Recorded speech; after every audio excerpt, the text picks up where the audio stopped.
Hey there, everybody. Welcome back to another episode of the FantasyPros Football Podcast. I'm your host, Dan Harris. With me, of course, is Kyle Yates. You can find us on Twitter at DanHarris80 and at KyleYNFL. Yates, how you be? Doing all right.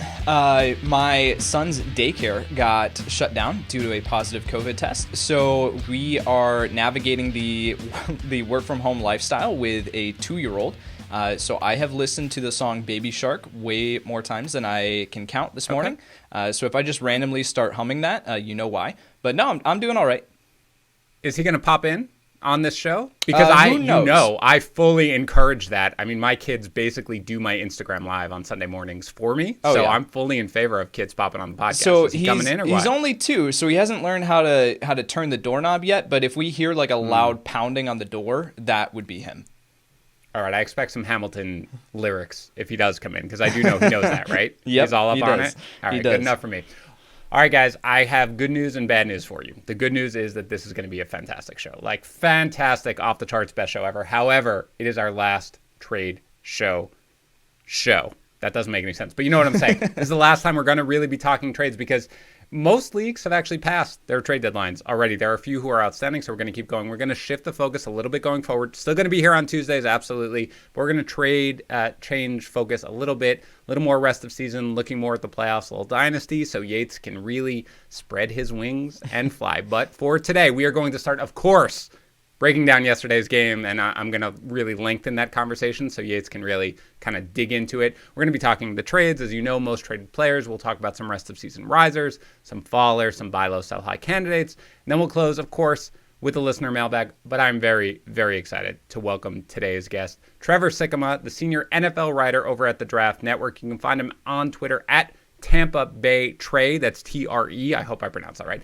Trevor, welcome. How you doing? You nailed it, man. You nailed the Twitter handle. You nailed the last name. And as somebody who grew up playing hockey, wishing that the announcers could just for once get his last name correct when he scored a goal, I really appreciate anybody who can nail it on the first time of a podcast. So it is so great to be with you. Thanks for having me on. I mean, the number of times I was called like Harris or Haris and stuff like that, I agree with you. Yours ain't even difficult. Come on, it's just tough, man. Get it going. Get it together over there. The double K's in my last name. I don't know why. People read it and they just start sweating hard. And so I really appreciate you nailing it. So I know, but I think our listeners would benefit from knowing, why is your Twitter handle Tampa Bay Trey? Yeah. So I am from Florida. I'd rather not be called a Florida man, but I suppose, you guys could do that for the jokes. But yeah, I'm from just south of Tampa, Florida. Covered the Tampa Bay Buccaneers for 3 years as the beat reporter for PeterReport.com. And so it was just very easy, kind of rolled off the tongue. Tampa Bay Trey was able for me to kind of create that identity there. And the reason why it is still Tampa Bay Trey, even though I don't live in Tampa anymore, is because, well, quite frankly, if I change my Twitter handle, I will lose my verification check. So I am not about to do that. Not yet. I mean, you have the game figured out. Do you actually still, I do want to ask this, I don't know the answer. Do you have any sort of additional connection still to the Bucs, or from sources or anything like that from your time essentially writing about the Bucs? Right. It was, so I stopped covering them full time just last year. So it's still very fresh for me. And so, I know a lot of the media members down there very well. I still know some of the players in the locker room and everything like that. Interesting enough for this podcast, because of certain fantasy implication news, I covered basically every snap and every throw that Jameis Winston ever took during his time in Tampa Bay. And so, yeah, I still have plenty of my roots there in Tampa that I could tap into. Well, we'll certainly be talking about a player, at least at some point today, who certainly is impacted by the Jameis Winston taking over at quarterback for the Saints. Don't know exactly how long, but probably for the foreseeable future. So anyway, we're going to get into trades. We're going to, as we always do first, we're going to start with last night's game. Of course, Yates, I'm sorry. But I will remind you, since we'll be talking trades, that you should go over and check out our trade analyzer over at My Playbook. It helps you see whether or not a trade helps your team. You can view power rankings before and after a trade. You can get support for uneven trades. You can get support for trading draft picks in dynasty leagues. It does all of that for you. It's available over at My Playbook, along with a million other tools. FantasyPros.com/MyPlaybook. Vikings 19, Bears 13. It's all right. It's okay. It's going to be fine. Look, the game turned a bit here. I mean, there was no offense to speak of for the Bears, but certainly defensively, when Hicks left that game, things sort of opened up, at least for the running game. Cook winds up with 112 yards on a whopping 34 touches. Kirk Cousins throws for 292 yards. 2 touchdowns, both to Adam Thielen, who has only 43 yards, and Justin Jefferson, big game here, 10 targets, 8 catches, 135 yards. So just a pretty good day for the Vikings offense all around. They've got Dallas, Carolina, and Jacksonville for the next 3. So, Trevor, just what are your thoughts here on sort of the outlook from a fantasy standpoint of pretty much every skill player here on the Vikings? Yeah, so I mean, just starting off in Minnesota, everybody likes to point to the offense running through Dalvin Cook. And I agree, it obviously does. They need Dalvin Cook to play well. Kirk Cousins is proven that if you continue to lean on him, it's not exactly great in the win-loss column. So he's not going to be, I don't think, this giant volume 300-plus yard passer that maybe he was a little bit in the past for Washington. That's just not the formula for the Vikings to win, certainly not this year. And so you're going to see them lean on Dalvin Cook plenty, even in weeks where he's not really that effective on the ground like we saw last night. But I'll tell you, the biggest catalyst to me, it runs through Dalvin Cook, but this doesn't happen without Justin Jefferson. Yep. And I think that they are really realizing that now, that they have a young star in the making. Jefferson, 10 targets, 8 receptions, $135 last night. I mean, it just continues to pile on what has been an incredible rookie season for him. And so honestly, if you are looking at a matchup from here on out where you go, hey, I really like this for Minnesota, like I like the matchup they have against the defense they're going up against, a lot of people think Dalvin Cook right away.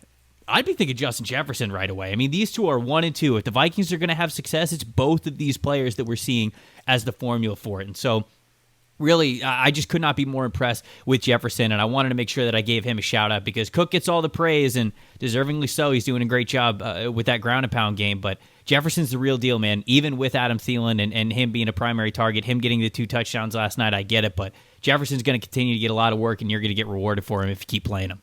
I mean, Yates, right before lock, sometimes Tags will message me and ask me either about my rankings or he can't figure out why his ranking is so far from ECR. And the guy this week, one of the 2 or 3 guys, was Jefferson. And he was like, why do you have him 23rd in your wide receiver rankings with the tough matchup? And I was just sort of like, it's Justin Jefferson. Like, I move him down a little bit with the rankings, but in the end, it's somebody who I'm confident, for the most part, is going to be able to produce regardless of the matchup. I know he had a couple down games, but how do you view specifically Jefferson going forward? Yeah, kid's a stud. I loved him coming out of LSU, had him as my 3rd wide receiver in this 2020 draft class, and love the talent. And then with him running, of course, that 4.4 at the combine, he proved that he can play everywhere in the alignment. He can play on the outside, he can play out of the slot, he can be a weapon. So he has emerged as a true, like, solid. I mean, from a dynasty perspective, how many wide receivers do we want to take above Justin Jefferson right now? Like, the arrow is just pointing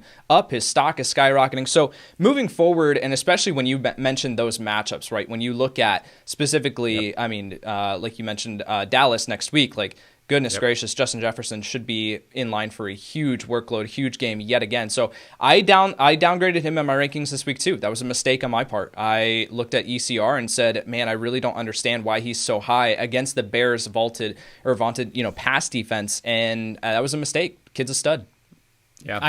Can I ask Kyle? I gotta ask because you said you had Jefferson as wide receiver 3 going into the year from the draft, and clearly, it's a home run. He's playing really well. Which one of the big 3 was he above? CeeDee Lamb, Jerry Jeudy, and Henry Ruggs? CeeDee Lamb. I had Lamb at 4. Okay. All right. I was just curious to which one that you had it for. I mean, like, I'm the host, Trevor. Like, you just taking over? Is this what you do? Tags does this all the time. I have booted guests for less than what you do. No, I'm just kidding. You need a Tony Reale just mute button. I really do. Oh no, I definitely need the mute button. No, unfortunately, I had budgeted myself coming into the season for like 20 podcasts, and I passed that in the first week. So anything you want to do to come in and be the host, I'm all for it. Let's move on to the really, really juicy part of this game. The one team that everybody really wants to talk about, and that's the Bears. Look, this was really, really, really ugly. There's no other way to describe it. Nick Foles, just 106 yards passing. He left late with the hip injury, so there is optimism on that. The latest I saw, you guys can correct me if you've seen anything more recent. He's not. They've got the bye, of course, coming up this week. There's optimism that he may be ready to play. after the bye. So even though he was carted off, it does look pretty good for him. Your leading wide receiver is Allen Robinson. 9 targets, good. 6 catches, okay. 43 yards, not good. And again, that's your leading receiver. Cordarrelle Patterson, really the main fill-in in the backfield for David Montgomery, out with a concussion, 12 for 30 on the ground. He does have the kickoff return touchdown, which was really the offense for the Bears. So they've got the bye coming up. Yates, I'll let you simmer for a minute, and I'll go to Trevor first. So the way I look at this, I'm still starting Trevor David Montgomery when he's healthy. He's always kind of been just this unexciting RB2 who's going to get the volume. I'll continue to start Allen Robinson because he gets the targets, and, not every game is going to be as bad as this. And then I am ignoring every other Bear for fantasy purposes. Yeah, I mean, when you look at those guys, and I don't necessarily disagree with you, but it's like when you put Montgomery or Allen Robinson in your lineup, you just go, yep. I guess, and that's just what it is. And to your point, the name of the game with fantasy football is volume and scores. That's if you get a guy who has a lot of volume, they're normally just going to get in your lineup because they're going to get the looks. Anytime you get the looks, there's a chance you get the touchdowns. Sure, you might get the yards, but Montgomery gets those at the running back position, and Allen Robinson does get those at the wide receiver position. But, man, Nagy and that offense, Matt Nagy, the head coach for Chicago, even though he gave up play calling last night, it was more of the same, which is Nagy was brought into Chicago to bring them creativity. He had been with Andy Reid for most of his career with Philadelphia and then with the Kansas City Chiefs.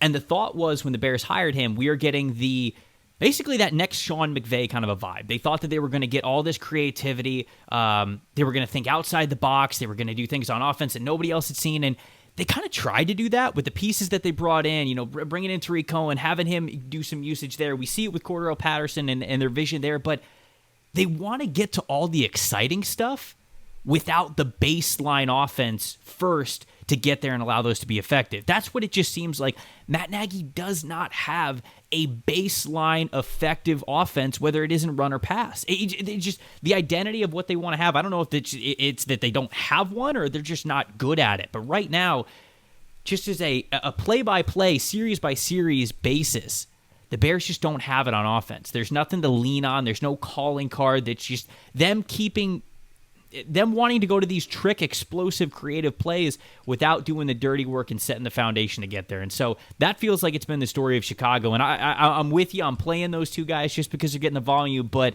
there's just not a lot to get excited about when you're playing any Bears player on offense. So I want to give a shout out to Sean Corner. Everybody who listens to this podcast probably knows him. He's one of the most accurate experts. Last night he tweeted out something that made me laugh. Will the next Bears possession go? This was in the middle of the game, essentially. Will the next Bears possession go exactly like this? First down, creative 2-yard run. Second down, creative run for no game. Third down, full sack. Fourth down, punt. Announcers gush over how creative the Bears play calling is. And it was 88.2% yes, just to be clear. When they had the game on the line basically at the end, they've got a 3rd and 5, gotta have it, and they run a wide receiver screen. Terrible. What are you doing? That's the thing. They've got all these flash plays, but they've got no baseline and foundation to put them and prop them up on as the game goes on. Yeah, it's not sure if you watched this game last night, but if you did, why don't you give me your thoughts on it? This is the worst. So many people ask now that I'm doing this full time, obviously growing up outside Chicago, big Bears fan, do you still root for the Bears? Are the Bears your team, or do you kind of just follow, everyone? And the answer is no. I grew up outside Chicago. I'm a diehard Bears fan. But this season has made me rethink that a little bit more than I probably have in the past. Where I'm I could probably look at all the other teams and be a fan of all teams and be much better off mentally than I am right now. No, Patrick Manelli put this out on Twitter earlier that Cordarrelle Patterson has more kick return yards than the Bears have rushing yards as a team.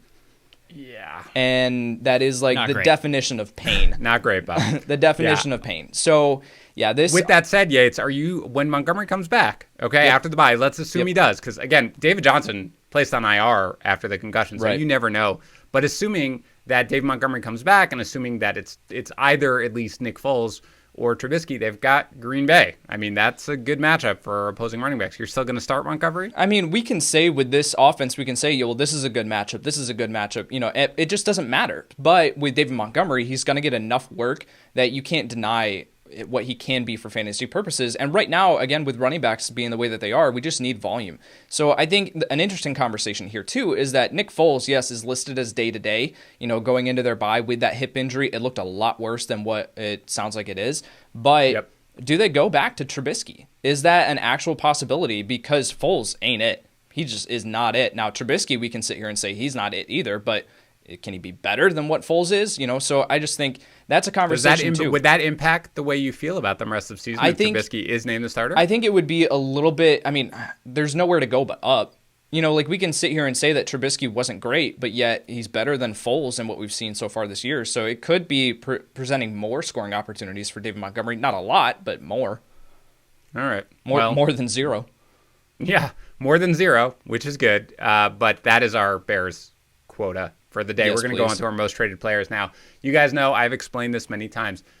Users of FantasyPros often import their teams and their leagues into our My Playbook feature that allows you, you can have access to all these tools that I mentioned earlier, especially with the trade assistant. And what I can do is I can take a look at the players who have been traded the most often. And what I do is I do that after games end on Sunday through this podcast, and I can look at the most traded players. So that's what we like to do. We like to talk about the rest of the season. So I've got 4 names here. Let's start with the one who is the most traded player, and that is Michael Thomas. So 2 games since he has returned, 13 targets, 7 catches, 78 yards. Now we've got, as we said, Jameis Winston, which, Trevor has just the absolute perfect best ever insight into, coming in for probably the foreseeable future, but it is a good schedule. They get Atlanta twice, I believe, in the next 3 weeks. Yep. So what are your general thoughts here, Trevor, on Michael Thomas and his fantasy prospects rest of the season?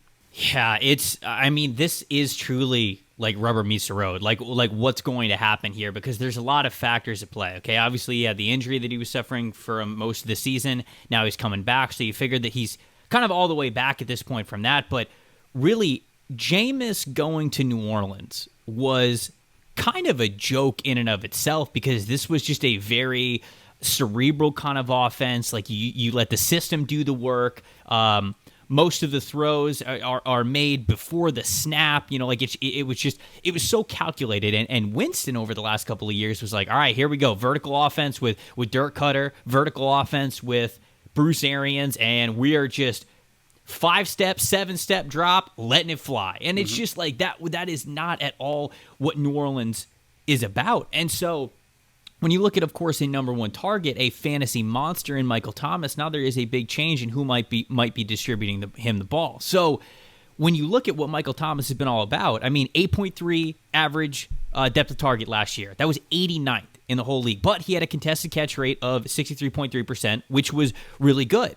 He's not a big separator either, so that's kind of like, okay, anytime a guy doesn't separate and you're putting a new quarterback in, there's always room to question what's going on. But you also got to remember this too. Jameis Winston's used to that. He was used to throwing to Mike Evans. He didn't care if Mike Evans was covered. He trusted the talent of Mike Evans. And so that might still exist with Michael Thomas, even if he's not a great separator. But it's just, man, when you look at the stats between what Jameis was last year and let's say what the Saints offense was last year, because both were top 5, top 6 in the league in scoring, and yet they were very different. Jameis had the second most intended air yards of any quarterback in the NFL last year at over 10. The only one who had more was Stafford, and I believe it was 0.1 more. Drew Brees, on the other hand, was, I think, the 4th fewest. And yet both of these offenses were one of the best scoring offenses in the league. And so they just did things in very different ways.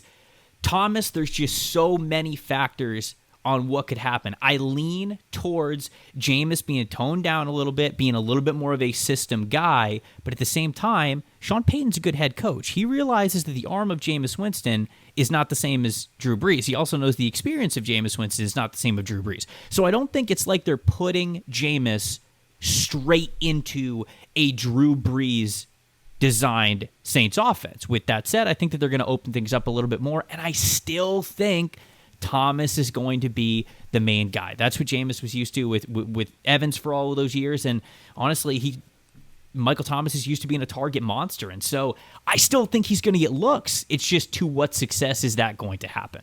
Yates, talk to me about Michael Thomas, because there are a lot of factors here where he would have been even with Brees healthy, right? Because he just hadn't been performing since he had been back.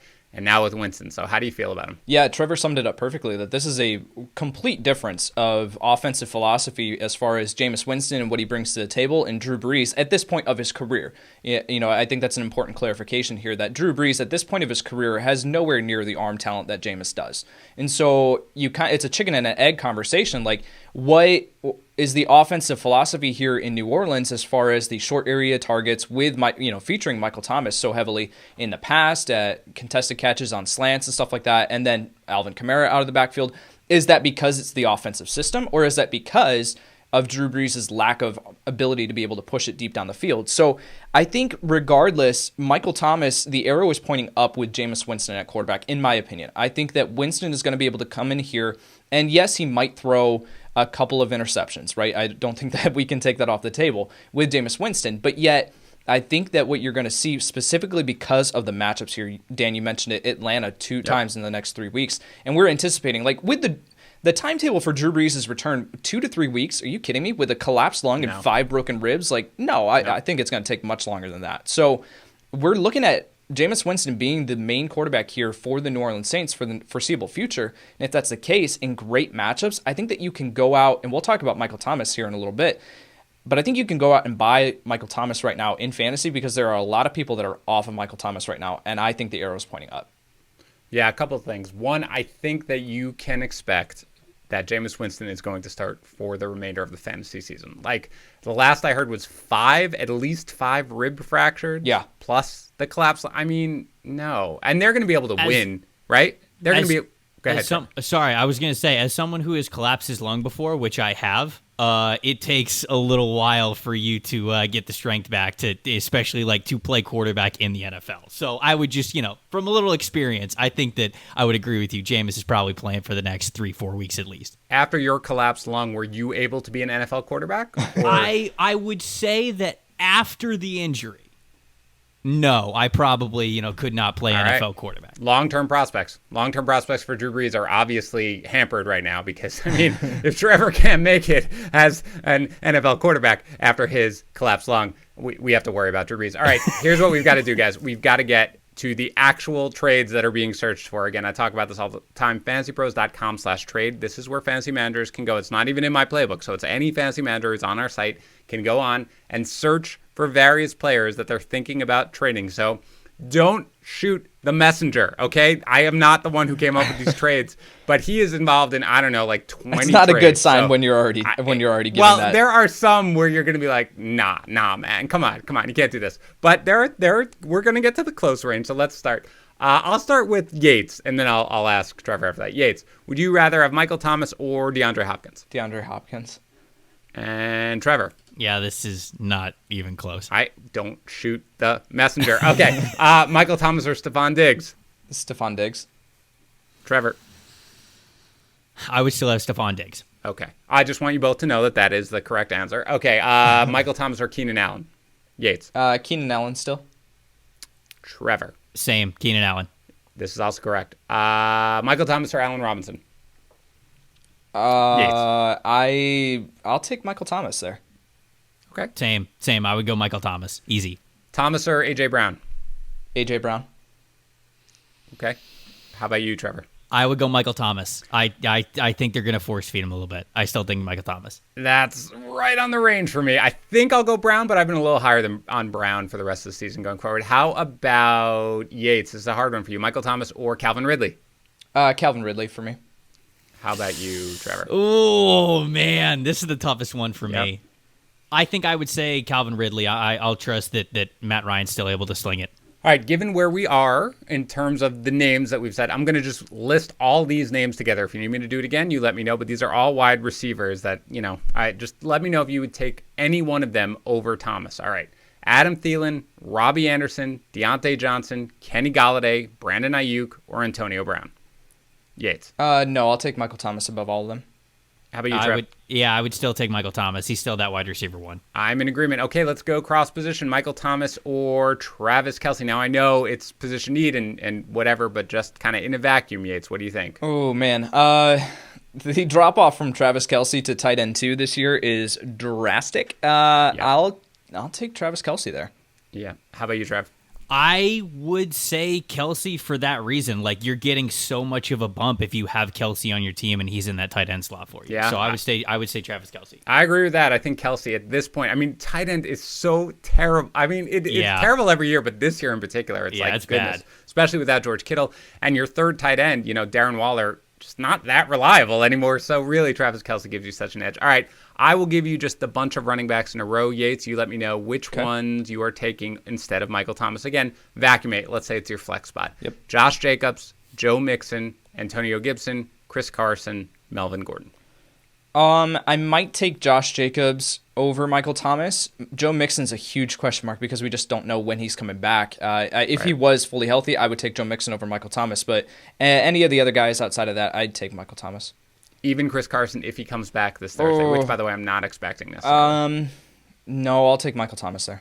All right. How about you, Trevor? Josh Jacobs, Joe Mixon, Antonio Gibson, Chris Carson, or Melvin Gordon? I'm on both Josh Jacobs and Joe Mixon. Joe Mixon's obviously the wild card because you would have to have more confidence that he's going to give you more games down the stretch, but I'd be tempted with both of those. I'd be pretty confident on Jacobs, actually. Yeah, I'm interested to see what's going to happen here with Mixon because, again, it's a very bizarre situation where we just don't have anything. We don't have anything other than a vague kind of foot sprain, and people saw him dancing on the sideline, and it's been a month, and he hasn't practiced yet. So hopefully he's able to make it back this weekend. But yeah, if he's healthy, I agree. I would rather have him. But other than that, I'm going to stick with Thomas. I'm willing to quote unquote buy low on him. So before we keep going, guys, I love history.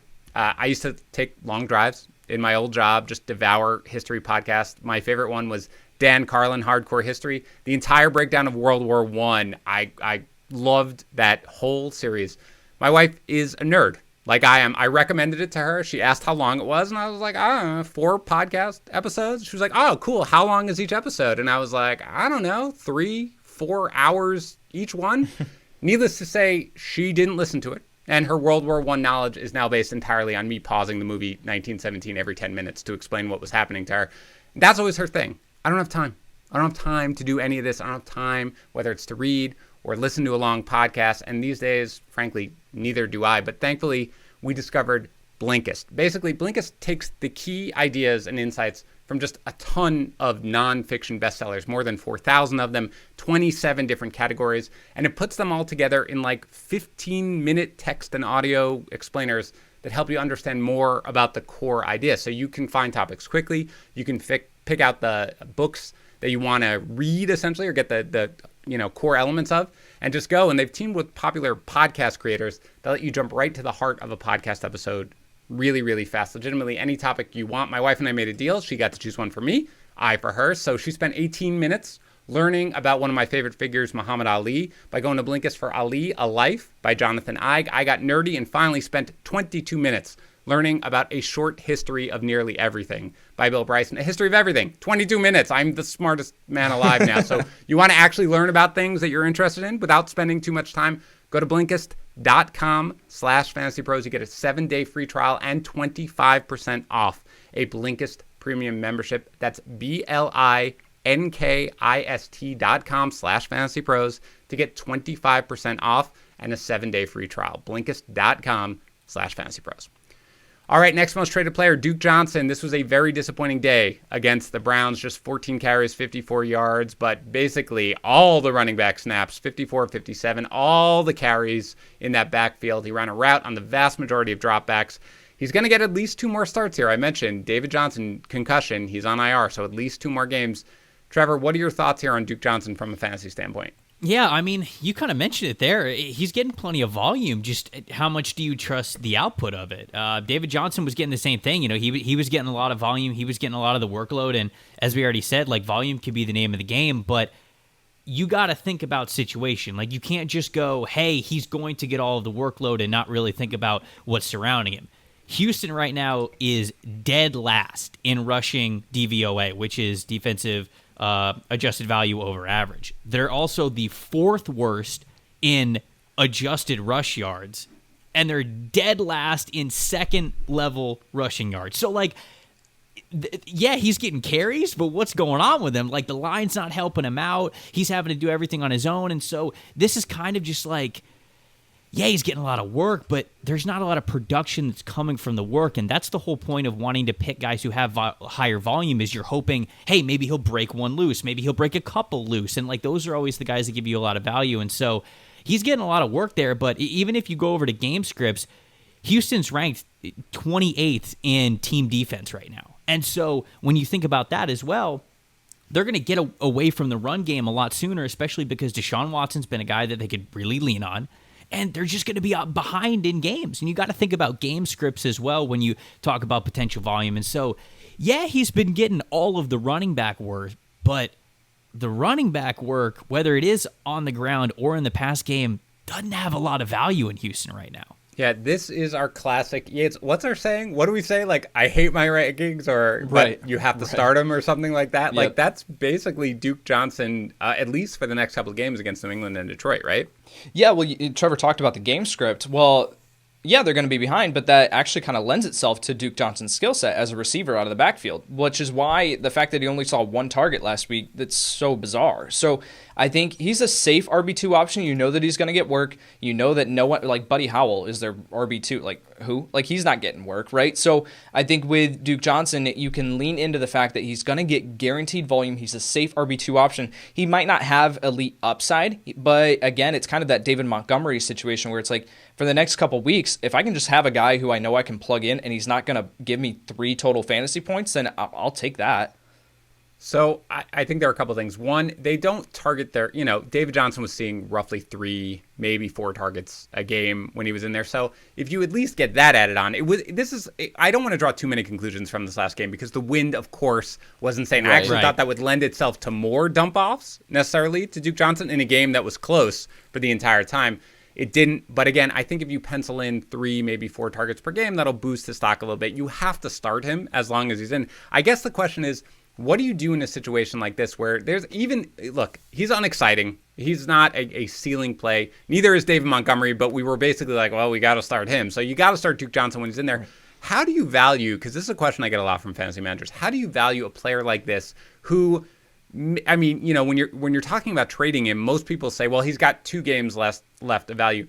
But we don't necessarily know that. I mean, he could have more. David Johnson being put on IR for a concussion is strange to me. I can't remember that happening, immediately after a concussion, essentially. So this could be a longer-term thing. How would you value, and I'll get to some specific trades, Trevor, how would you value Duke Johnson in trades going forward? Would you be like, if I'm just looking at a trade, I would be willing to give up low-end RB2 value, or would it be lower than that because you're not expecting him to start for the remainder of the season? Yeah, I think it kind of just depends what the rest of your roster's like. Like, if you have a steady influx of points coming from different positions or different players, then maybe it's something that you can move on from. But I agree, the injury thing with David Johnson's a little bit weird because normally it's kind of just like, all right, you're in concussion protocol. Like, we're taking it, like, that's just it. You're there. We're seeing what happens. And they already ruled him out for 3 weeks, which is a little bit odd. I mean, maybe this was just the play all along. They're like, okay, concussion, it's going to be a week or 2. Let's just shut you down for 3 weeks and make sure you're good. Perhaps it's that, but perhaps it's not. And so it just kind of depends. If you have a team structure right now where you are cool with Duke Johnson being able to get you a steady amount of points and racking you up a couple wins as you get into the postseason here for your leagues, then that makes sense. But shoot, if you might need somebody who might give you more on the back end, like if you want to trade Duke Johnson's points right now for someone who might have a higher ceiling just in the next couple of weeks, like a guy who might be coming back from injury or something, I think it just all depends what your team makeup is. If you need the points right now, yeah, you start him, you can't really get rid of him. But if you've got a good supporting group of players around him, perhaps you might be able to flip him because this situation is a little bit odd. Yates, would you prefer, and this is one of the most searched for trades, Duke or David Johnson rest of season? You can only roster one. Duke Johnson, because I think that he's going to give me the ability to at least get to the playoffs. Looking at their playoff schedule, Chicago, Indianapolis, weeks 14 and 15. So right. Yeah, I don't think that you can really rely on, if David Johnson does come back in time, I don't think I'm going to be recommending playing David Johnson as anything more than a low end RB2. So Duke Johnson can at least give me some value here in week 11 and then week 12 against Detroit before he gets Indianapolis in week 13 too. So yeah, I'd take the Duke Johnson side there, but again, it's not anything where I'm like, yeah, let's make that trade. Yeah, 13, 14, 15 weeks is Indianapolis. Yates, by the way, that's what it is. Chicago, and then Indianapolis again. So it's not a pretty schedule once you get there. How about you, Trevor? I mean, I guess it might be for you, depending on whether or not what your situation is. But for me, look, somebody dropped David Johnson in a league, and I guess I'm going to try to pick him up. But I'm not running out there being like, ooh, baby, look at this. I've got somebody here. You know, I think I'd prefer Duke personally. What about you? Yeah. You look at the last half of that schedule, or not even the last half, Indy, Chicago, Indy, and then they get Cincinnati, so okay, but Cincinnati's not been the worst against the run, but then it's Tennessee, so it's like Tennessee's pretty stout. They might be playing for a playoff spot, so that just might be tough, even if David Johnson comes back 3 weeks after. So, yeah, I guess, David, you take the points that you can get against defenses that ain't too great in the next couple of weeks. What is it? Bird in the hand is worth two in the bush. Is that right? Yes, I got a. Who knows right. What the saying means? But you got it right. No, it means take what you've got right now. All right, how about Duke Johnson or Melvin Gordon? Trevor, who would you prefer? Duke Johnson, I guess. How about you, Yates? Gross. Yeah. I'll take Melvin Gordon there, but that's like razor thin. I think I'm going to take Duke because I can't imagine that I'm going to want to start Melvin Gordon at any point at this point, right? And so if not, then I'm just going to go with somebody who I can't start. How about Duke Johnson or resurgent Wayne Gallman? What do you think, Trevor? Ooh. Man, I kind of like Wayne Gallman, but I'm still gonna go Duke Johnson, even though I was a low key Wayne Gallman fan when he was coming out of Clemson. I was like, why aren't we talking about Wayne Gallman? And then the NFL showed me why they weren't high on Wayne Gallman, and so I've kind of like given up on him a little bit. So I guess I'll take Duke, maybe because I've been burned and I don't want to trust anymore. But big shout out Wayne Gallman. It is a little. Wayne Gallman's been great. It is a little tough because he's on bye this week. But what do you think, Yates, Duke or Wayne Gallman? Yeah, I'll take Duke because Wayne Gallman is on bye this week. I want the immediate play. Yeah, but shout out to Wayne Gallman, who may be in my running back riser section. Let's go to Austin Ekeler here. This is a very tough one because this is an injured back, and I get the question a lot. How do you value? And I do a trade chart for us every week. I'm going to do it tonight. Valuing the injured running back so is difficult because you don't know exactly when they're going to return. Again, Austin Ekeler was given a 4 to 6 week timetable. Now, I think anybody who really kind of paid attention to that injury thought that was optimistic. But again, we have now passed 6 weeks. He has that tweet that's out there of him just basically running in a straight line that everybody's like, look at this. He's about to return. He said he's back. I have my own personal date as to when I expect Austin Ekeler back, but how do you value Austin Ekeler at this point from a fantasy standpoint as we head into week 11? And, what do you expect him to do when he gets back? I mean, God forbid, 2020 is Kalen Ballage going to have cut into his workload even when he gets back? Trevor.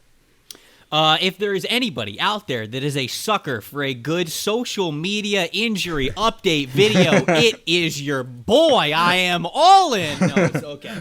I love Austin Ekeler. Obviously, when he's healthy and when he's out there, I think he's been a workhorse. And that was before Justin Herbert's real total emergence into him being the quarterback. And I think that they're now unleashing what Justin Herbert can do in his arm. So it might be a little bit more downfield stuff. They're going to continue to emphasize where they can get more yards. But we obviously know Austin Ekeler is not just an on-the-ground kind of a guy. He can complement this Chargers team in a multitude of ways. And so, honestly, if you are looking to make a cheeky trade here to where you might be giving up value in the next couple of weeks, let's say that your record right now in your league is you're pretty much going to make the playoffs. Even if you drop 1 or 2 here over the next couple of weeks, you're making the playoff.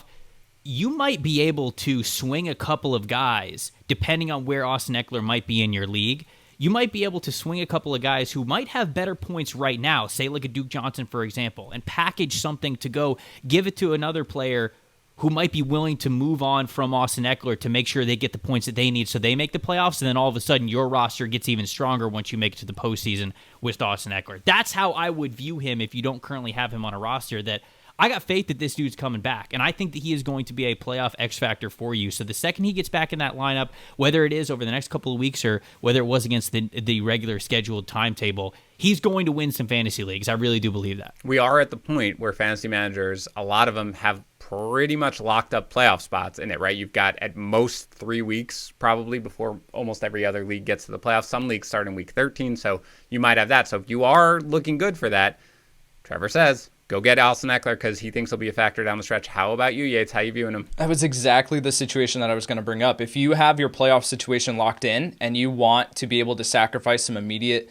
appeal, some immediate value, and again, Duke Johnson, perfect example there of someone who is sitting on that edge, like who needs to make the push to be able to get into the playoffs, then that's something like package Duke Johnson with someone else, a wide receiver that you can go and let that fantasy manager sacrifice the long-term value of Austin Ekeler, because who knows when he's coming back. It could be this week, it could be next week, it could be the week after that, but yet for playoff-bound teams, Austin Ekeler is going to be a game changer here. So I love that call by Trevor.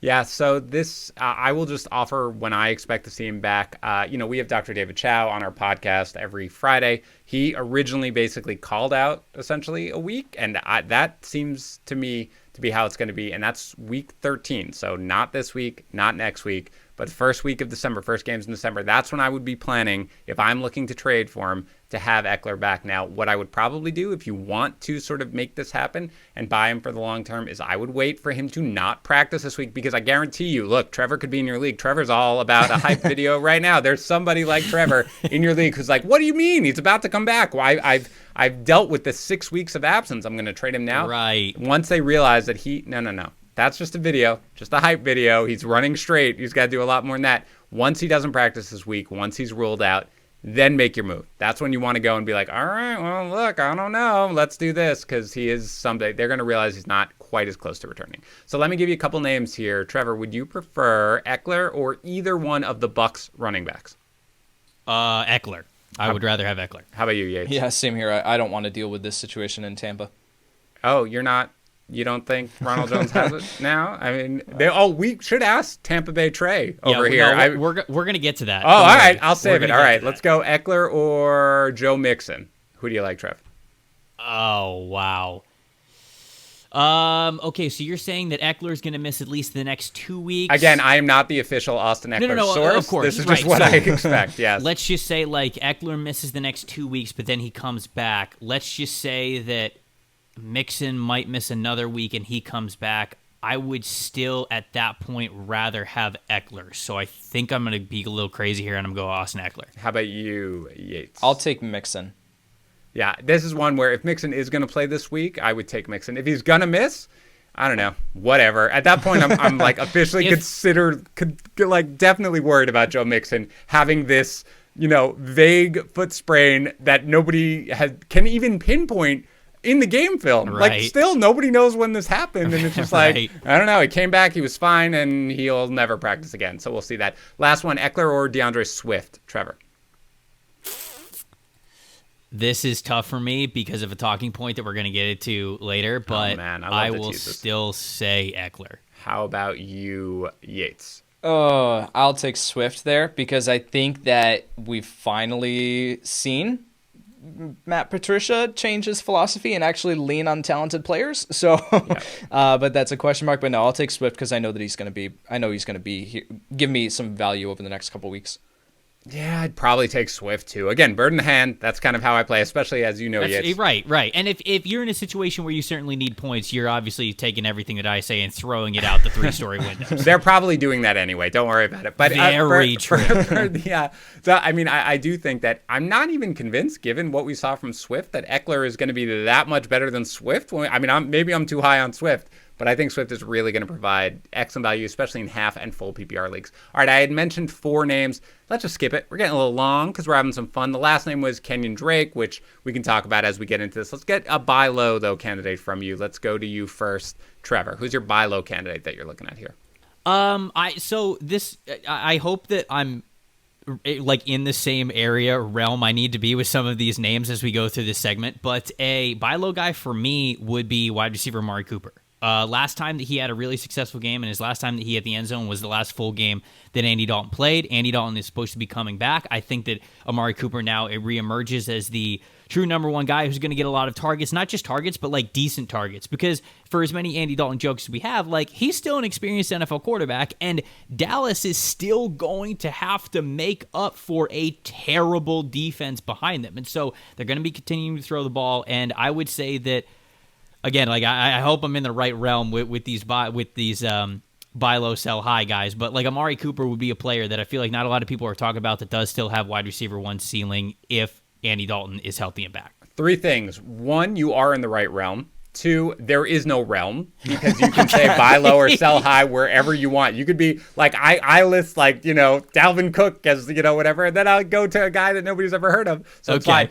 Number 3, I agree with you on Cooper, especially before this game. I mean, it's against Minnesota, and I can't name many members of their secondary. They do get Washington and Baltimore after that. So it's a little worrisome, but I do think that having Andy Dalton back, and I think nobody's going to be thinking about that. He was on a bye. He's coming off, a game, just a couple of efforts where it's not that impressive. I think this is a good point to buy him. So I agree. Good call by you. Go ahead to Yates. I'll go. We talked about him, Michael Thomas. I think that there are going to be people who are concerned over the last couple of weeks. They've been holding on to Michael Thomas all season long, ready for him to come back and give you the, top 5 locked in performances every single week, and that hasn't happened. So I think there are going to be people who are concerned. So I think that you can sell Michael or go acquire Michael Thomas for cheaper than what his value actually is. I'm buying into Jameis Winston lifting up this offense, and I think that he's going to lean on Michael Thomas. So I think you can go out and get MT here. There are absolutely fantasy managers who are rostering Michael Thomas who are just done. Yep. They are just done. They spent a high pick, probably a first-round pick. They've gotten 0, legitimately 0. They've either not been able to start him or they have been able to start him, and he has provided essentially negative value. So go ahead. High draft pick fatigue is so very real. Yeah. It is so real. Yeah. Would you, out of curiosity, Trev, would you do the same thing essentially with Ekeler that you might with Christian McCaffrey? Is basically already kind of been ruled out this week. Do you think the Christian McCaffrey owner has that same fatigue? Or at least McCaffrey, when he's been in there, has performed up to expectations on the rare games that he has played? Do you think that fantasy managers at this point would have that same fatigue? Just out of curiosity. I mean, I feel like they would, just because McCaffrey was talked about as, number 1, number 2 overall pick, and you celebrate the moment you realize you're picking at the top of the draft and you get Christian McCaffrey, and it just hasn't been exactly what you have thought it could be this year. In terms of like an Ekeler comparison, it's way harder to trade or acquire or pry Christian McCaffrey away from somebody because of his name, because it is the name Christian McCaffrey. And at the end of the day, like even if you get a guy to consider a trade before they would hit accept on it, you could just go, wait a second. I'm not doing this. This is Christian McCaffrey. I waited all this time for this. And so I do think it's a little different. Although they're in the same boat injury-wise, it would be much harder for you to get McCaffrey away from somebody than Austin Ekeler. Yeah. No, all right. I agree with that. So I want your opinion on my buy low guy. I'm not sure you guys would agree, but somebody did tweet at me in tags. We update our rest of season rankings, and FantasyPros tweets it out, Yates, with you. And somebody basically asked us, why is Travis Fulgham still so high? Don't you need to move him down? He barely did anything this past game against the Giants. I think if you stripped the name off of his jersey and you just had looked at his production, or you gave him a name that was more recognizable, fantasy managers would not be all that concerned, as bad as Carson Wentz looked. But he's looked terrible all year, and he's basically produced. It's a tough matchup for Fulgham. He was still out there almost every snap. Alshon Jeffrey did not factor in. Maybe he'll be in a little more at this point, but Fulgham had produced. Again, a tough matchup. They've got Cleveland. They've got Seattle next. It's one of them is the best matchup you could possibly have. I'm not that worried about Cleveland. So for me, he's a guy who I think fantasy managers are basically like, well, look, they came out of the bye. Alshon Jeffrey's back. Zach Ertz has been designated from return. The party's over for this guy who I never heard of his name before this year. So for me, I think you can buy Travis Fulgham pretty cheap at this point, and I would be willing to do it. How do you feel about his rest of season prospects, Trevor? Yeah, I don't know with Philadelphia. It's so hard to trust that coaching staff right now. My co-host over at Locked On NFL Draft, Ben Solak, he's a big Eagles guy, and he was pointing out, like, in crucial situations, they weren't even putting the best wide receivers for the job that they were asking in the right spots. And so it's just so weird for me to buy anybody in Philly right now. But a guy I'm pretty low on is Jalen Reagor, and I don't really have faith that Alshon Jeffrey's going to like come back to 2017 form all of a sudden. So if you're going to bet on anybody in that Philadelphia offense, I'm with you that it would be Fulgham. I just don't know where the ceiling is because of the coaching staff. Yeah, it's where do you have Fulgham rest of the season? It's a good question. You don't have to give me the exact number, but around, I mean, do you think that he's a buy low? Do you think that he's somebody I like the call. I like the call of buying low because, yeah, you mentioned it. Like, the production wasn't there, but he still saw 5 targets, and he had 59 total snaps, which was tied with Jalen Reagor in this past game. So he's on the field. He's still getting looks. Now you can have a greater conversation of, do we want to actually invest in this Philadelphia offense, which is fair. That's a fair conversation. Yes. But yet, relative to what, the price that you're going to have to give up to get Fulgham, I think he's worth sending out some offers. All right, sell high. Let's get to you, Trevor. You're in the right realm, I promise. Go ahead. What do you got? Okay, I have 2 quick ones. One, Packers wide receiver Marquez Valdes-Scantling. I just think that he's got unsustainable production right now, especially with Allen Lazard potentially coming back. He had his best games this season against some terrible coverage teams, Jacksonville and San Francisco. They're both bottom half DVOA teams, and Jacksonville, the game that he really went off, I mean, they're dead last. And so if you can move on from him, especially with them adding some more names to that offense, I think that would be smart. And then the other one, I totally did we were going to get to him, it's Ronald Jones. Yes. If you just look at the raw stats, 3rd in the league in rushing at 730 yards, and then 2nd in rushing yards in rush yards over expected, which means that he is doing crazy things. He has over 200 yards on the season, more than he is supposed to when you look at kind of like the analytics of every single run. And so when you think of those 2 things, you go, Trev, why in the world would I move on from a guy like this? Well, it's because he still has fumbling problems. I thought it was a miracle that Bruce Arians didn't take him out of the game after he oh my goodness. After he fumbled it. We have no idea why he stayed in the game, and Arians ended up looking like a genius for with that 98-yard run. And then he really still is just not reliable in the pass game. They're still trying to figure that out. And so with that being the case, don't sell off Ronald Jones for nothing. Like, he will still, even though he seems to be a feast or famine guy, he will still give you those feast weeks. And those are very valuable as you get down the stretch here for fantasy football. But if you can trade him off for a guy that's going to continue to be more reliable, again, get you closer to a guaranteed double-digit points from one of your running back spots every single week. We've seen how valuable that could be with fantasy football getting into that postseason play. And so don't give him away for nothing here, but I'd sell high on him if you can get something good for him, especially a better running back. If one of you 2 did not mention Ronald Jones, I was going to be absolutely shocked because, he was number 1 with the bullet. But you make the right point, and I stress this all the time. When we say that somebody is a sell high, that does not mean sell, okay? That doesn't mean that Ronald Jones is not going to provide value for the rest of the season. He will. You can start him most weeks. The thing is to sell high to get more than he is actually worth at this moment. And absolutely, and again, there's always that risk. I do not understand if there was one thing, I think I would have been more confident that he would have had the longest run in Bucs history than confident that he would have fumbled in the opening drive and still been on the field after that game. Unbelievable. Absolutely nuts. So again, he had several big games before, he had 300-yard rushing games in a row, and after that, he basically combined for 23 carries over the next 3 games. You just never know with the Bucs offense. So there is risk, of course. And as you said, rushing over expectation, absolutely 100% agree. But again, sell high, don't just sell. Go ahead, Yates. Who do you got? Was Jones your guy as well? No, I'm going to mention Adam Thielen. Coming off of his 2-touchdown performance, looked great. Of course, that one-handed catch in the back of the end zone with the ball flip. Did you guys see that too? Catching it, reeling it in. He flips the ball with one hand. It's insane. Warren Sharp tweeted it out. It's an amazing video. Go watch it. Anyway, so Adam Thielen, of course, coming off of the 2-touchdown game, exceeded expectations against the Chicago Bears pass defense. But I think if you can sell Thielen, because he has been super up and down this season, just really inconsistent, he gives you, of course, the big week-winning potential. But yet in the matches where the passing game is going to take a back seat to Dalvin Cook, which absolutely could happen in some of these upcoming games against Dallas particularly, then I think that Adam Thielen, you can sell him high. And for example, if you want to sell Adam Thielen and get Michael Thomas, maybe even plus something, I think you can do that right now. Yeah, I think that's a good call. And Trev, sounded like you did too, right? If I was judging you correctly? No, because, going back to what we talked about when we were recapping Monday Night Football, I think the offense runs through Dalvin Cook first, but then it's Justin Jefferson second. I don't think it's Adam Thielen. Yeah, I think he's more reliable and he's got more rapport with Kirk Cousins. That's why you're seeing some end zone touches. And yeah, those end zone touches are important, but if I'm betting on an offensive weapon that's not Dalvin Cook in that Vikings offense, I'm betting Justin Jefferson. And so if you can get something great for Thielen, again, sell for the right price, but I'd be cool with selling him. Yeah, let's make that clear. Thielen is a guy who you're going to start every week so long as he's on your roster, and you should. But yes. I completely agree with that. And again, I was somebody who had to kind of reassess how I felt about Thielen over the last few weeks, because every time, I teased tags on our Sunday night, what's your problem, man? We were always really different on where we ranked Thielen rest of season. I was way higher than him, and so it forces me to take another look. And yeah, you're right. I mean, that is how it sort of goes. And it is worth noting, as you mentioned, Yates, the schedule, as we've talked about,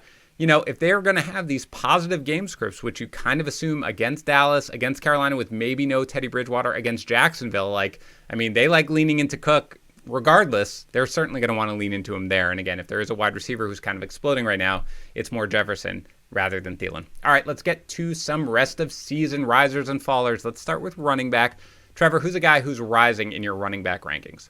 I love Josh Jacobs, man. And maybe this just goes back from knowing Gruden when he was the Bucs head coach and just following him. But I think that if he's got his preference, he's running that whole offense through Josh Jacobs. We've seen that he gets a ton of volume. I think he's going to do a lot with it. I think the schedule is okay for the Raiders down the stretch. I mean, they do have the Colts. Atlanta's better against the run than you think, but they've got the Kansas City Chiefs. Miami hasn't been great against the run for as good as they've been against the pass. Denver hasn't been great, and so you got a favorable schedule with him, and I really do think he could be a workhorse for you. I think I listed him as a sell high candidate, and again, it was high. And I think Yates may have said, "Who are you selling him for?" And I was like, "Nobody." So it didn't really make sense, but it is something where I will say that I was a little concerned about his knee, because I know he had been dealing with that, and a little concerned with how much Booker was cutting into his workload. But I was watching this last game pretty well. He looked great. He looked absolutely great. And again, maybe somebody, who wasn't watching the game closely will see that Devontae Booker also scored 2 touchdowns and, be, worried about that. But that was all in garbage time. So I like the call. Go ahead, Yates. Who do you have? Yeah, Kenyan Drake. Coming back into the lineup, he has risen in my rankings from RB26 to RB19, getting exactly 100 rushing yards this past game. So I think that, he's not someone who I'm saying, let's put him right back where we had him in pre-draft rankings as, RB8 or whatever we had him. But yet he's someone that is rising back up my rankings now that we've seen, okay, he's back from his injury. He's looking fully healthy. He's actually producing again, which wasn't the case early on in the season. So he's slowly rising back up my rankings. Yeah, for me, it's Wayne Gallman, who we mentioned earlier, who I just kind of been like, I'm not starting Wayne. Nice. I'm just not doing it at all. I mean, he's basically a borderline RB2 for me going forward. Devonta Freeman's not going to factor in here, even after he's off IR, and Gallman looks good, and he deserves it. And Damien Harris, another guy who I was kind of like, I don't know. He had the chest injury, and then, you said, well, Sony Michel may come off. This is Damien Harris's job. So, again, not crazy, but he was like 46 buried in my running back rankings. He's now 32, so still outside of RB2 range. But he has moved up after this last game. Let's go to a faller. Who do you have, Trevor? Okay. So we're going back to the Bucs running back. Well, if for whatever reason you are hanging on to Leonard Fournette thinking that he is going to be anything this year, my friends, it is done. It is done, especially because of what we saw with Ronald Jones last week. I mean, the only hope that you had, if you were hanging on to Leonard Fournette somewhere on your bench thinking maybe one day you could start him if they really lose faith in Ronald Jones, that exactly happened this past weekend. Ronald Jones fumbled early, and they just continued to go back to him. And then even when Leonard Fournette even got carries, he's just proving his RB vision is just, it ain't it. It's just not there. He's missing wide open running lanes. And so the days of him coming in and just being kind of this wild card back for you here, you're stashing at the bottom of your roster, it's done. Yep. You can get rid of him. I think he's going to be completely irrelevant for the rest of the fantasy season. You don't need to sell me on ridding myself of the Bucs running back situation, because it is something where I'm like, if I can get one of these guys out, I agree. He was on my fallers list. How about you, Yates? Let's talk about James Conner. Yes, we are going to talk about James Conner. Go ahead. I mean, looking at James Conner over the past couple weeks, he doesn't look like himself. He looks very he's just slow, lumbering, does not look explosive at all, and is not producing in some really, really good matchups here. So he's fallen from 6 to 12 in my running back rankings. He's still someone that I think you can roll out there in your starting lineup, but at the point where we're not looking at him the way that we were previously. And with this offense, with all 3 wide receivers now as high-end wide receiver 2s in my rest of the season rankings, they can just pass the ball as much as they want. They don't have to lean on the run game. I actually don't put it on Conner at all. Maybe I should. He just doesn't get the work. There are 45-minute stretches in that game where Conner does not get a touch because their offense works through the pass, and it works really, really well. Right. So I mentioned to Tags, I can't even criticize them, despite the fact that I roster Conner in 60% of my leagues. I can't criticize them. So he has fallen down for me, but I don't know, Yates, I don't think that I've necessarily felt like he hasn't rushed well. I mean, what I usually see is he doesn't get a carry at all. He gets 1 carry for -4 yards, and then he doesn't get another carry for 20 minutes, and then another -4 yards. And then he rushes a couple at the end to sort of have 30 or 40 yards. So I agree, though. He's 13th in my rankings. That's still what I'm saying. I'm oh, God, I have no confidence in James Conner at this point. Yeah, he's 13th. He's still 13th, yeah. So that's where I view him. But I like that call, and Conner was my guy. Let's get to a wide receiver riser. Trevor, who's your wide receiver riser? I'm going with Los Angeles Rams wide receiver Josh Reynolds. I loved Josh Reynolds when he was coming out of Texas A&M a couple of years ago. And when I say loved, I didn't mean I had him wide receiver 1 or anything, right. But I really loved his game. He was great at contested catches. He was a money down player for Texas A&M when he was with the Aggies, and that's what he is now becoming, and we're seeing that with the Los Angeles Rams. In his last 4 games, he had back-to-back touchdowns in the first 2, and then he had a high target load in these last 2 games. It led the team in targets. This is a team with Cooper Kupp, Robert Woods, all these different wide receiver options. And out here, Josh Reynolds was the guy that they were targeting the most. He's really just becoming that guy that they can go to in times when space is limited, whether it is on third downs or in the red zone. And I think that it's not like you're playing this guy as a wide receiver 1 or a wide receiver 2 in fantasy, but there might be a matchup that you really like one week where he could steal you a win. I think that he is a guy that's certainly worth keeping on your roster because he is clearly on the up because of how much the Rams value what he can do in contested catch situations and when space is limited most. Love the call. I agree. Yeah, had a nice game this past one, which, a lot of fantasy managers were kind of reaching out to me being well, why don't you rank him higher? I was well, I expect it to be a Woods and a Cup game. But yeah, Reynolds has been definitely solid lately. How do you feel? Who's your wide receiver riser? Yeah, I love the Josh Reynolds call really quick. I mean, 8, 9, 10 targets each of the past 3 weeks off the top of my head. So this guy has just been money recently. And it's not working out or not working well for Robert Woods and Cooper Kupp, who are directly impacted because of it. For my riser, Chase Claypool, wide receiver 32 to wide receiver 20. I literally have all 3 of these guys at 19, 20, and 21, talking about the Pittsburgh Steelers wide receivers. So, wow. Yeah, start all of them every single week. There's no reason why you shouldn't be relying on each of these guys. So, Claypool has been someone who I've been hesitant to buy into this season just because I knew that when Deontay Johnson was on the field, he was going to command targets. There's more than enough volume for all 3 of these guys to eat. My least favorite start-sit questions, Yates, on Sunday is when they involve which right, yeah, Deontay Johnson or Chase Claypool. Flip a coin. I'm almost positive, and I also have them back to back to back in my rest of season rankings, but I'm almost positive I had them back to back to back in my week 10 rankings because I'm just I don't know. They're all good. Start them all. For me, other than the Steelers guys, Jakobi Meyers, again, a guy who I kind of was not going to fully buy into after destroying the Jets, but now I'm fully buying into. I mean, he's getting the target share, he's getting the air yards, he's getting basically everything that you want from a wide receiver. So he was wide receiver 4 borderline range. He's now in the wide receiver 3 discussion from 49 to 34. Let's get to wide receiver faller. Who do you have, Trevor?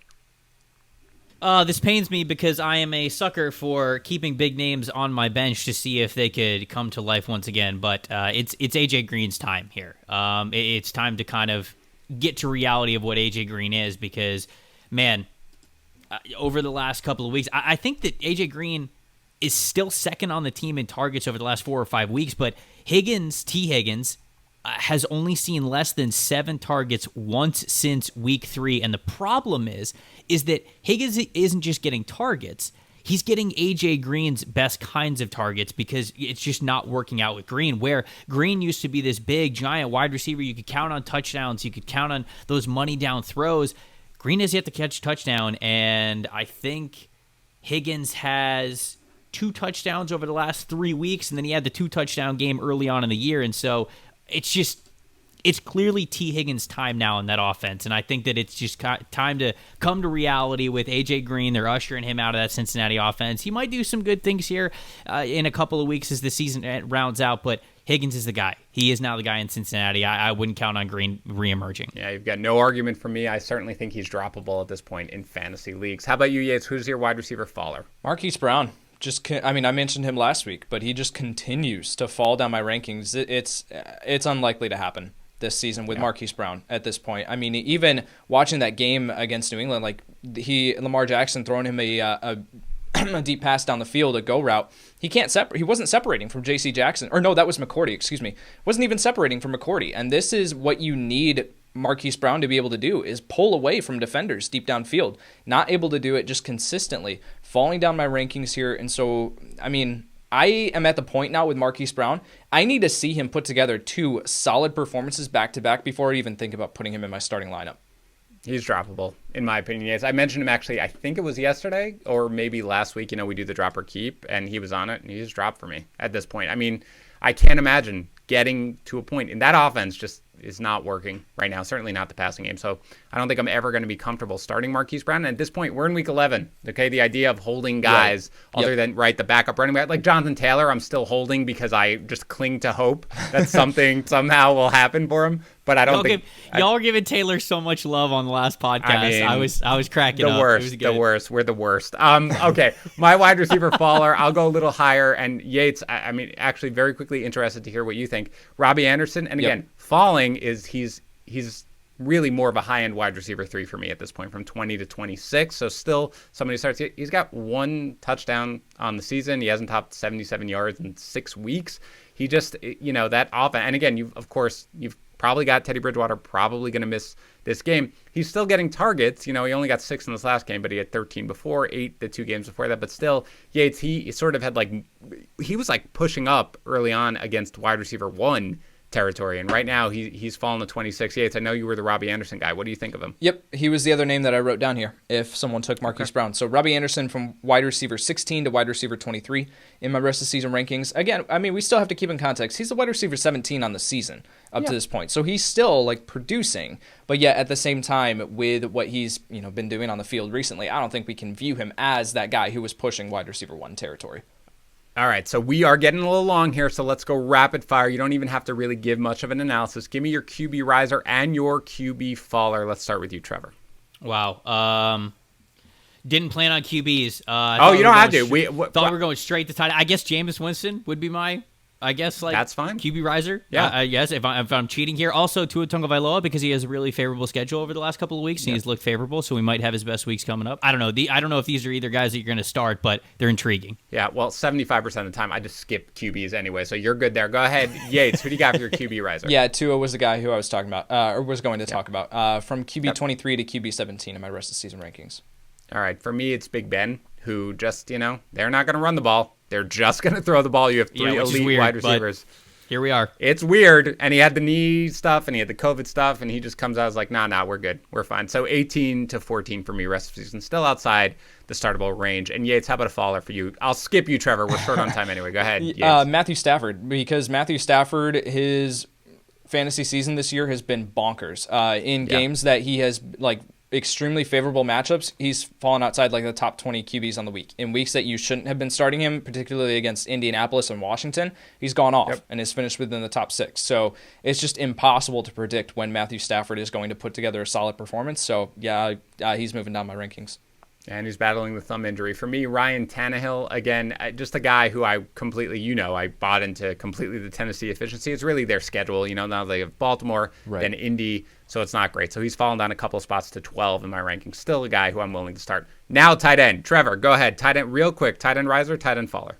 Okay, tight end riser. Don't give up on Jared Cook quite yet. I know people are really pissed off at him, but Jameis Winston, big familiarity with throwing to tight ends. He threw over 100 targets to Cam Brate and O.J. Howard last year, so he knows tight ends really well. Cook was number 2 last year in average depth of targets. That's exactly what Jameis Winston wants to do in pushing the ball down the field. This year, he is still top 10 in average depth, yards per reception, and contested catch rate. So all of that, I think, bodes really well towards Jameis Winston coming in. And then the faller, I'll say Rob Gronkowski. I still think he's going to be good. I just don't know if he's going to be this like lock top 5 tight end material that a lot of people still thought he was going to be. How about you, Yates? Mark Andrews, moving back up from 6 to 3. I had moved him down last week, but seeing him be more involved from a target share perspective this past week was encouraging for me. So, and again, in the tight end landscape, someone like Mark Andrews absolutely belongs in the top tier if he's seeing those targets.